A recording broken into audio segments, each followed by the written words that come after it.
Hay una planta que crece en zanjas, orillas de caminos y terrenos olvidados de Norteamérica, y durante más de 2500 años su savia lechosa alivió el dolor cuando casi no había nada más. Cirujanos la llevaron a hospitales de campaña durante la Guerra Civil cuando la morfina empezó a faltar. Médicos europeos la recetaron cuando el opio calmaba, pero también destruía. Farmacéuticos la vendían en boticas de todo Estados Unidos hasta mediados del siglo XX. Y luego desapareció. No porque hubiera fallado. Desapareció porque funcionaba sin dejar suficiente ganancia. Un analgésico que no se puede patentar. Un sedante que brota sin permiso.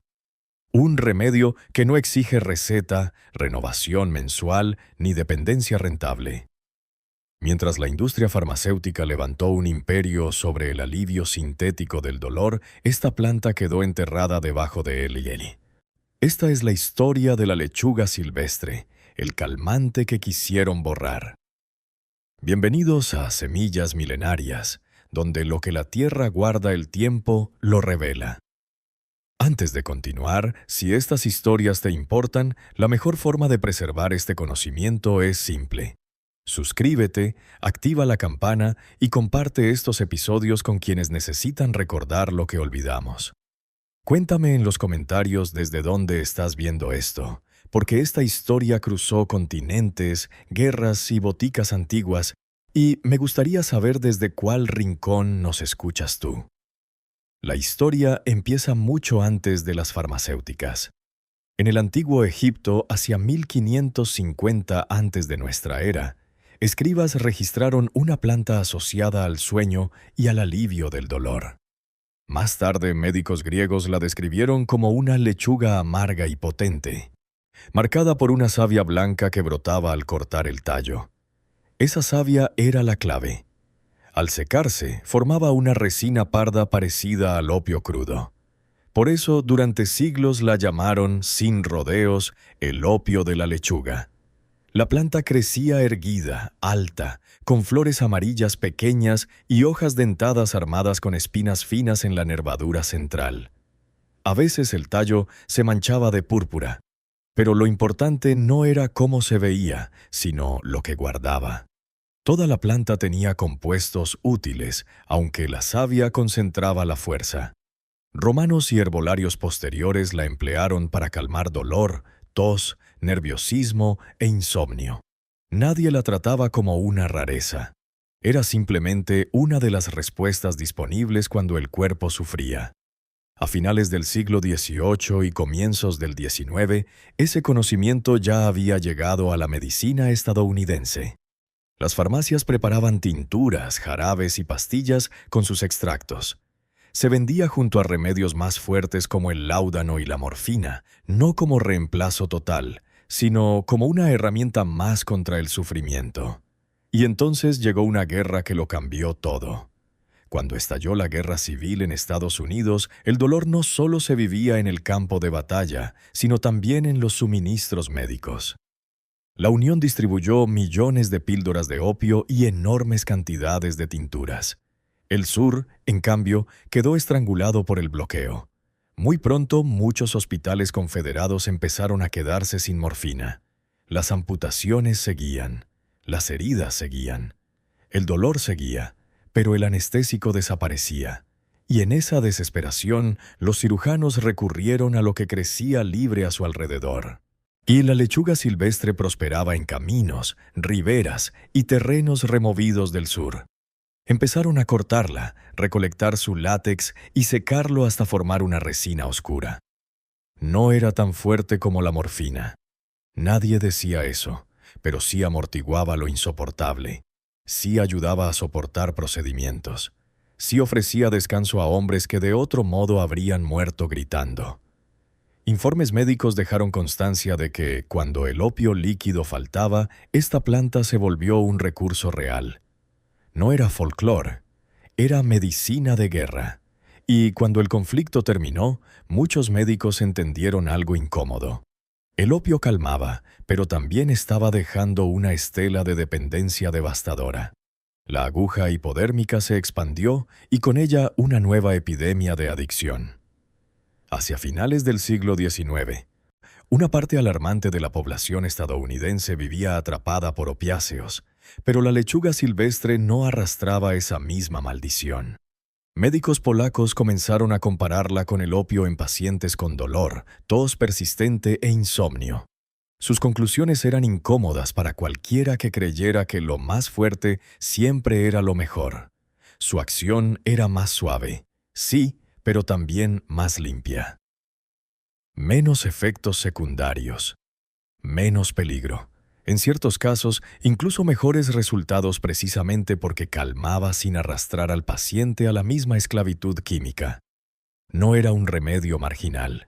Fue medicina oficial. A finales del siglo XIX figuraba en compendios farmacéuticos aprobados en Estados Unidos. En el Reino Unido, a inicios del siglo XX, aparecía en códigos farmacéuticos para jarabes, tinturas y pastillas calmantes para la tos nerviosa o el insomnio leve. Catálogos medicinales la recomendaban como remedio seguro cuando el opio y otros narcóticos resultaban indeseables. Esto importa. Se escribía en una época en la que el opio y la cocaína todavía circulaban con una libertad que hoy parece absurda. Y aún así, la lechuga silvestre era vista como una alternativa respetable. Entonces cambió la filosofía entera de la medicina comercial. Entre las décadas de 1930 y 1960 nació la edad dorada de la farmacología moderna. Penicilina, sulfas, vitaminas sintéticas, antibióticos, moléculas diseñadas en laboratorio. Fue un avance enorme, pero también trajo otra lógica. El futuro ya no estaría en extractos vegetales variables, sino en compuestos medibles, replicables, patentables y vendibles durante años. Aspirina, barbitúricos, acetaminofén, ibuprofeno más tarde. Cada molécula nueva ofrecía algo que una planta libre jamás podría ofrecer. Control. Una molécula sintética puede patentarse, promocionarse y blindarse como propiedad intelectual. Una planta que brota en las zanjas, no. La lechuga silvestre quedó condenada por el simple hecho de crecer gratis. Y cuando la regulación empezó a endurecerse en torno a pureza, estandarización y pruebas costosas, el camino se cerró todavía más. Para seguir dentro de la farmacopea oficial, necesitaba ensayos caros y respaldo financiero. ¿Quién iba a Tila a pagar millones por demostrar lo que siglos de uso ya conocían si después cualquiera podría aprovecharlo? En 1944 apareció un estudio que funcionó casi como sentencia. Afirmó que las preparaciones comerciales disponibles ya no mostraban un efecto confiable y que sus cualidades sedantes eran dudosas. Lo que no explicó bien era el detalle más importante. Sus compuestos activos son inestables. Se degradan. La resina fresca funciona mejor. El material viejo pierde fuerza. En otras palabras, el problema no era necesariamente la planta, sino el producto comercial envejecido. Pero para entonces el daño ya estaba hecho. La lechuga silvestre salió de los compendios. Los médicos dejaron de aprenderla. Las farmacias dejaron de ofrecerla. Una generación después, casi nadie recordaba que había sido medicina seria. Lo que ocupó su lugar fue un imperio. Para 2023, el mercado global del alivio del dolor ya movía decenas de miles de millones de dólares. Aspirina, ibuprofeno, acetaminofén, naproxeno. Frascos baratos multiplicados por miles de millones de dolores de cabeza, artritis, lesiones y cirugías. La genialidad del sistema fue simple. El dolor existe siempre. Entonces convirtieron su alivio en compra recurrente. Y sobre eso levantaron fortunas, pero nunca resolvieron del todo el problema. Los efectos secundarios. Los antiinflamatorios pueden provocar úlceras, hemorragias y daño renal. El acetaminofén puede dañar del hígado. Los opioides alimentaron una crisis de adicción que sigue matando a miles. Y mientras la industria invierte miles de millones buscando alternativas no adictivas, La lechuga silvestre, usada durante 2500 años sin esa cadena de dependencia, quedó en el margen. Y aún así, la planta siguió ahí.